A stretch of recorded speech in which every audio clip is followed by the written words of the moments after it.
So this is a Kubota L4350 and I'm working on it here.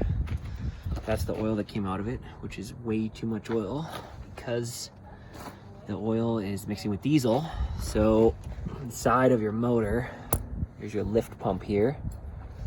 And this lift pump, you can see it dripping out of the end there. So that's the engine side, of course, inside there. And this is the fuel side where my thumb is.